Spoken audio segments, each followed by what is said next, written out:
कल्पना कीजिए एक ऐसी जगह की जहां इंसान की मौजूदगी सिर्फ एक गलती बन जाती है। चारों तरफ सफेद बर्फ का अंतहीन समंदर, आसमान से गिरती बर्फ की सुइयां और ठंड इतनी बेरहम कि सांस लेना भी दर्द देने लगे। इसी मौत से भरी खामोशी के बीच फंसा था एक आदमी, स्मिथ। पिछले 60 दिनों से स्मिथ अंटार्कटिका की बर्फीली धरती पर बिल्कुल अकेला था। वो कोई आम इंसान नहीं था, बल्कि एक अनुभवी पायलट था जिसने अपनी जिंदगी का बड़ा हिस्सा खतरनाक इलाकों में उड़ान भरते हुए बिताया था। उस दिन भी वो वैज्ञानिकों की एक टीम को एक रिसर्च स्टेशन से दूसरे स्टेशन तक ले जा रहा था। उड़ान बिल्कुल सामान्य थी, सब कुछ कंट्रोल में था, लेकिन अंटार्कटिका में मौसम कभी चेतावनी नहीं देता। अचानक आसमान काला पड़ गया, तेज बर्फीला तूफान उठा और कुछ ही पलों में जहाज के इंस्ट्रूमेंट्स काम करना बंद करने लगे। स्मिथ ने पूरी ताकत से विमान को संभालने की कोशिश की, लेकिन प्रकृति के आगे इंसान की काबिलियत बहुत छोटी साबित होती है। विमान तेजी से नीचे गिरा और एक भयानक धमाके के साथ जमीन से टकरा गया। जब स्मिथ को होश आया तो वो विमान के टूटे हुए मलबे के नीचे दबा हुआ था। पूरा शरीर दर्द से जल रहा था, लेकिन वो जिंदा था। किसी तरह उसने खुद को बाहर निकाला। बाहर का दृश्य देखकर उसकी आत्मा कांप उठी। उसके साथ उड़ान भरने वाला हर इंसान मर चुका था। चारों ओर सिर्फ मौत, सन्नाटा और बर्फ थी। उस पल स्मिथ को समझ आ गया कि अब वो दुनिया की सबसे खतरनाक जगहों में से एक में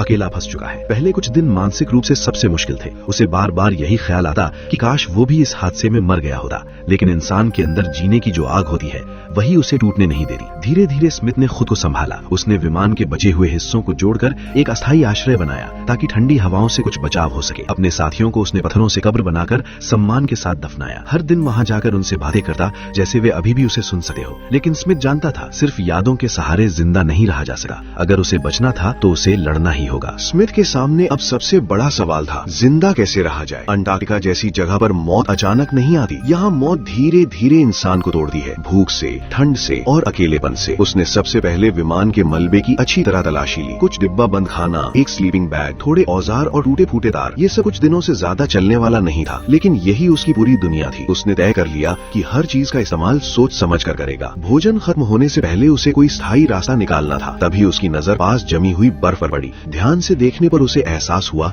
कि नीचे पानी बह रहा है। ठंड से सुन्न हाथों से उसने बर्फ में छेद किया और विमान के तारों से एक साधारण हुक बनाया। ये आसान नहीं था, उंगलियां जवाब दे रही थीं, लेकिन उम्मीद जिंदा थी। पहले कई दिन खाली गए। हर सुबह वो उसी छेद के पास बैठा, घंटों इंतजार करता, लेकिन कुछ नहीं मिलता। भूख बढ़ती जा रही थी, कमजोरी शरीर पर साफ दिखने लगी थी। लेकिन एक दिन किस्मत ने साथ दिया। एक छोटी सी मछली उसके बनाए जाल में फंस गई। वो बेस्वाद थी, ठंडी थी, लेकिन स्मिथ के लिए वो जिंदगी का स्वाद थी। धीरे धीरे उसने इस काम में महारत हासिल कर ली। अब रोज 1-2 मछलियां मिलने लगी। उसने उन्हें बर्फ में स्टोर करना भी सीख लिया ताकि तूफान के दिनों में खाना बचा रहे। ये अंटार्कटिका का अपना प्राकृतिक फ्रीजर था। इसी दौरान स्मिथ को विमान के मलबे में एक पुराना हैंड क्रैंक रेडियो ट्रांसमीटर मिला। वो जानता था कि यहाँ सिग्नल मिलना लगभग नामुमकिन है, फिर भी उसने हार नहीं मानी। हर सुबह वो उस भारी मशीन को उठाकर आसपास की ऊंची चट्टानों तक जाता, घंटों हैंडल घुमाता, इस उम्मीद में कि शायद कहीं कोई उसकी आवाज सुन ले। हर बार सिर्फ सन्नाटा मिलता। उसने अपने हाथों से एक नक्शा बनाना शुरू किया। जहाँ जहाँ वो सिग्नल के लिए गया उन जगहों को चिन्हित करता ताकि दोबारा वही गलती ना हो। उसका दायरा बढ़ता जा रहा था, लेकिन उम्मीद कम होती जा रही थी। इसी बीच एक नया खतरा सामने आया। एक दिन जब वो वापस लौटा तो उसकी जमा की हुई मछलियां गायब थीं। कि वो अकेला नहीं है, ये इलाका अब सिर्फ उसका नहीं था। उसने तुरंत अपने आश्रय के चारों ओर सुरक्षा घेरा बनाना शुरू किया। विमान के टूटे धातु के टुकड़े, पत्थर और नुकीले हिस्से जो भी मिला सब इकट्ठा कर लिया। रात में वो विमान का दरवाजा अंदर से बंद कर लेता और हल्की सी आवाज पर भी उसकी नींद टूट जाती। कई बार उसे लगता जैसे बाहर कोई भारी सांस ले रहा हो, लेकिन जब वो झांकता तो सिर्फ अंधेरा और बर्फ दिखाई देती। दिन बीते गए, 10 दिन, 20 दिन, फिर पूरा 1 महीना। स्मिथ का शरीर कमजोर हो गया था, दाढ़ी बढ़ चुकी थी, वजन कम हो गया था, लेकिन उसकी आंखों में अब भी हार नहीं थी। उसने विमान के ऊपर पत्थरों से एक बड़ा सा SOS लिखा ताकि ऊपर से उड़ने वाला कोई भी जहाज उसे देख सके।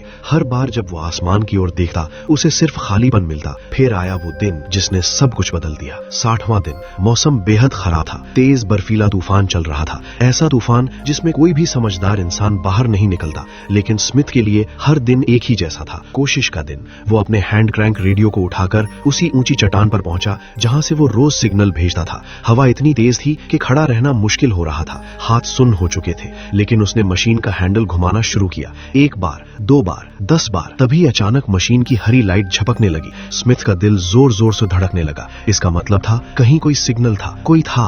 वो चारों तरफ देखने लगा, लेकिन तूफान की वजह से कुछ साफ नहीं दिख रहा था। तभी धुंध के बीच एक काली सी आकृति उभरी। पहले उसे लगा कि उसकी आंखें धोखा दे रही हैं, लेकिन फिर आवाज आई हेलीकॉप्टर के पंखों की। स्मिथ की आंखों में आंसू आ गए। 60 दिनों बाद पहली बार उसे इंसान की मौजूदगी का एहसास हुआ। वो चिल्लाने लगा, हाथ हिलाने लगा। कांपते हाथों से उसने अपनी जेब से इमरजेंसी फ्लेयर निकाला और आसमान की ओर दाग दिया। लाल रोशनी बर्फीले आसमान में फैल गई। हेलीकॉप्टर ने दिशा बदली। उम्मीद वापस लौट आई थी, लेकिन स्मिथ नहीं जानता था कि ये कहानी अभी खत्म नहीं हुई है। असली परीक्षा तो अब शुरू होने वाली थी। स्मिथ की आंखों के सामने उसकी आजादी उड़ती हुई आ रही थी। हेलीकॉप्टर उसकी ओर बढ़ रहा था। वो हंस भी रहा था, रो भी रहा था। इतने दिनों की पीड़ा, अकेलापन और संघर्ष शायद अब खत्म होने वाले थे, लेकिन अंटार्कटिका कभी किसी को आसानी से जाने नहीं देती। अचानक मौसम और बिगड़ गया। तेज हवाओं ने हेलीकॉप्टर को हिलाना शुरू कर दिया। पायलट पूरी कोशिश कर रहा था मशीन को संभालने की, लेकिन प्रकृति के सामने इंसान फिर हारने लगा। स्मिथ बेबस खड़ा सब देख रहा था।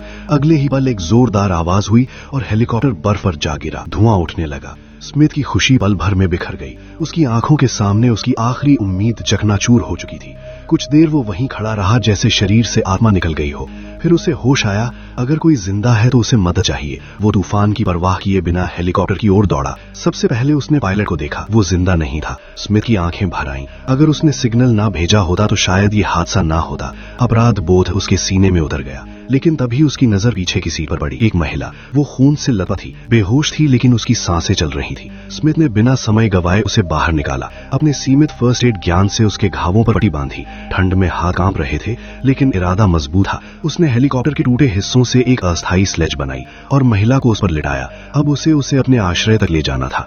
हवा का हर झोंका उसे पीछे धकेल रहा था। उसके फेफड़े जल रहे थे, मांसपेशियां जवाब दे रही थी, लेकिन वो रुका नहीं। कई घंटों की मशक्कत के बाद वो महिला को अपने विमान तक ले आया। उसने उसे स्लीपिंग बैग में लपेटा। जितने भी गर्म कपड़े थे सब उसके ऊपर डाल दिए। महिला अब भी बेहोश थी, लेकिन सुरक्षित थी। अगले दिन स्मिथ ने पायलट को सम्मान के साथ दफनाया। उसके लिए पत्थरों की एक छोटी कब्र बनाई और कुछ देर वहां खड़ा रहा। फिर उसने हेलीकॉप्टर की तलाशी ली। उसे कुछ खाना, मेडिकल सामान, एक मानचित्र और एक फोटो मिली। पायलट, वही महिला और एक छोटी बच्ची। स्मिथ का दिल टूट गया। अब ये सिर्फ उसकी लड़ाई नहीं थी, अब उसके ऊपर एक और जिंदगी की जिम्मेदारी थी। चाहे कुछ भी हो जाए, उसे इस महिला को बचाना ही था। अब स्मिथ अकेला नहीं था। उसके सामने एक नई जिम्मेदारी थी, उस महिला की जान। वो जानता था कि यहाँ बैठे रहने से कुछ नहीं होगा। महिला को मेडिकल मदद चाहिए थी और उसके पास वो सुविधा नहीं थी। हेलीकॉप्टर से मिले मानचित्र को ध्यान से देखने पर उसे पता चला कि सबसे नजदीकी रेस्क्यू स्टेशन लगभग 80 किलोमीटर दूर था। ये दूरी सामान्य हालात में भी मुश्किल थी, लेकिन अंटार्कटिका की बर्फ और एक बेहोश इंसान के साथ ये किसी मौत की यात्रा से कम नहीं थी।